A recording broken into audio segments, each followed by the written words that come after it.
बांग्लादेश में शेख हसीना की सरकार के गिरने के बाद हिंदुओं के घरों और मंदिरों पर हमले देखे गए। इसके खिलाफ बांग्लादेश में मौजूद हिंदू विरोध प्रदर्शन कर रहे हैं।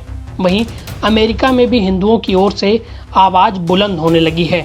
रिपब्लिकन पार्टी से राष्ट्रपति पद की उम्मीदवारी चाहने वाले विवेक रामास्वामी ने बांग्लादेश में हिंदुओं की स्थिति को लेकर सवाल उठाया है।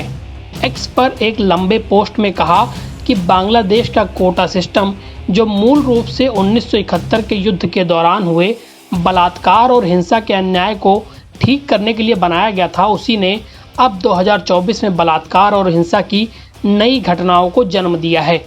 चिंता व्यक्त करते हुए विवेक रामास्वामी ने यह भी सुझाव दिया कि बांग्लादेश की घटना अमेरिकी लोगों को महत्वपूर्ण सबक देती है। उनका कहना है कि बांग्लादेश के मुद्दे और संघर्ष अमेरिका की स्थितियों के लिए प्रासंगिक हो सकते हैं और अमेरिकियों को यह विचार करना चाहिए कि वह इस तरह की समस्याओं से बचने के लिए बांग्लादेश के अनुभव से क्या सीख सकते हैं। पोस्ट में उन्होंने कहा, बांग्लादेश में हिंदुओं के खिलाफ लक्षित हिंसा गलत है, ये चिंताजनक है और यह पीड़ित युक्त कोटा सिस्टम प्रणालियों के लिए एक चेतावनी है।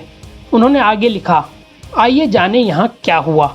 बांग्लादेश ने अपनी आज़ादी के लिए एक खूनी युद्ध लड़ा। सैकड़ों हजारों बांग्लादेशी नागरिकों के साथ बलात्कार किया गया और उनकी हत्या कर दी गई। यह एक त्रासदी थी और इसका शोक मनाना भी उचित है। लेकिन इसके बाद बांग्लादेश ने अपनी सिविल सेवा में नौकरियों के लिए एक कोटा प्रणाली लागू की। 80% नौकरियां विशिष्ट सामाजिक समूहों यानी स्वतंत्रता सेनानियों, बलात्कार पीड़ितों, कम प्रतिनिधित्व वाले निवासियों आदि को आवंटित की गई। केवल 20% नौकरियां मेरिट के आधार पर दी गईं। रामास्वामी ने अपने बयान में आगे कहा, कोटा प्रणाली एक आपदा साबित हुई। 2018 में विरोध प्रदर्शन के कारण बांग्लादेश में अधिकांश कोटा रद्द कर दिया गया, लेकिन इसके संरक्षकों ने संघर्ष किया और इस साल कोटा प्रणाली बहाल कर दी गई। इससे और अधिक विरोध प्रदर्शन हो गया और सरकार गिर गई।